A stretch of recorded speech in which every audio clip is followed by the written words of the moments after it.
Good afternoon, everyone. It's Hanifa Menon from hearthealthbrainhealth.com, encouraging healthy grieving and mindful actions. Today, my contemplative time this morning has been all about why we see what we see and why do different people see what they see.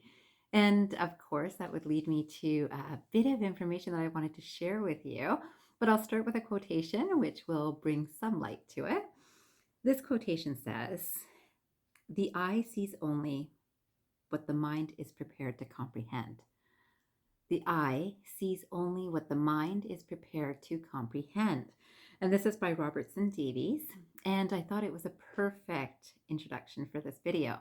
So if we were looking at what we see, literally, if we were thinking about what are we seeing, the very first way that we can understand how we see things, and I'm saying see in terms of experiencing, so I can see with my eyes and I can see things that have shapes, forms, colors, right? I can see that. I can smell, so I can see with my nose by smelling.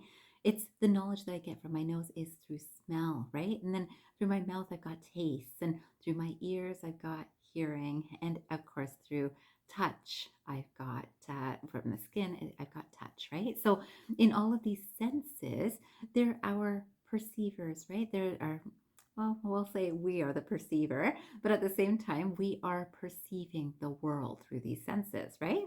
So that's one style of seeing, is to know a thing as it is, to know a thing as it is. So I look, I see an apple, and I know the shape and form and probably the word for apple, and that's what I see. Now, we've got the next step would be what we experience it as. So let's say I had a really not good experience with an apple before because I got sick right after. And now I see the apple and I experience that feeling with it. So now I've got a little bit of extra information for my experience. Now, another person can look at that apple, no problem.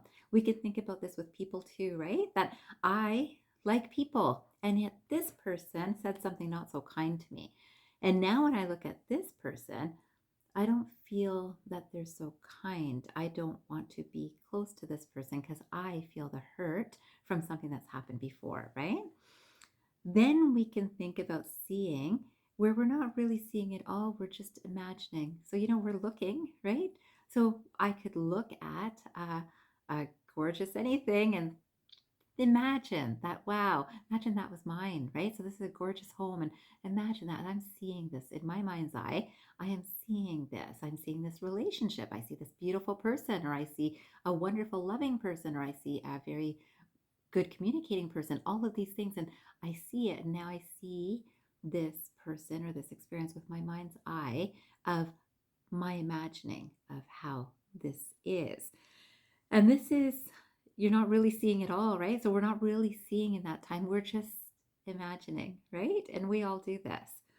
Then the other aspect, the next one would be not seeing. Oh, sorry, no, I've already told you about not seeing, is going to be about no thoughts in anything particular. So they've got no thought about anything. So do you know how sometimes you'll be speaking with someone and they're just off in their mind somewhere, right? But you see they're looking at something. It seems like they're looking at something. You say, "What are you looking at?" Or "What are you thinking about?"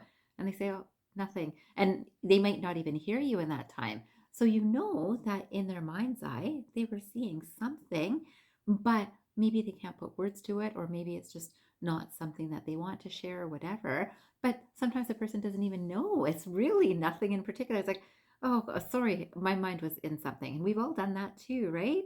Where someone's talking to us and it's like, "Are you listening?" And it's like, "Oh, sorry," right? We've all done that. So that is to not think about anything in particular. And yet something, it's just that we haven't zeroed in on our thought, right? Then there's the fifth style of seeing something, is to see something that reminds you of something else, or reminds us of something else. So I see a person that, oh my God, that looks so much like my best friend in high school. And I suddenly think that person is such a great person, right? Or I see a person who reminds me so much of my mom, and I think that's so wonderful. That was just like how when I was growing up, that's how my mom was, right? So I see something that reminds me of something else.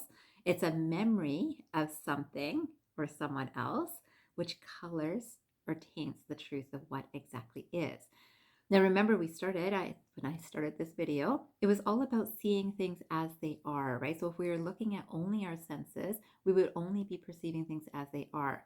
As soon as our mind starts participating, we start putting our own opinions, our judgments, our memories into that experience. So today, I would love for you to take 5 minutes to sit and think, how are you seeing, and where is the space that you see most regularly from? And I will probably guarantee that you will be seeing things not necessarily as they are, but through these filters of perception in our mind. And today I'd like you to consciously look at one or two things and just see it as it is. So either a person, a friend, a family member, of course, would be fantastic, or a complete stranger, and just see it as it is. So here is a person walking, here is a person moving through their day. Those would be simple, basic observations, right? That's all. If you look at a flower, you can look at it, you can smell it, you can say, this is the fragrance of this flower, this is the name of this flower, this is the look of this flower, whatever is in your mind. Of course, that's in my mind today because I just got this wonderful bouquets. In any case, see what is in your mind, what is coloring your perception, and are you able to see things as they truly are? Today, I would love for you to do that for 5 minutes after this video because it's a fantastic experience and it pulls us out of our opinionated and judgmental minds. Okay. I want to finish today with this quotation, which I thought was beautiful too. It's by Robert Breault. And this quotation says, perception is a clash of mind and eye. The eye believing what it sees, the mind seeing what it believes. And I'd love for you to think about that quotation for just a minute and remember, yeah, the mind will believe what it sees and the eyes will see what it believes, right? It works very close together. And I hope you think about that for a little while today and definitely see if you are seeing the truth of something in its pure form or whether it's colored by all of your perceptions.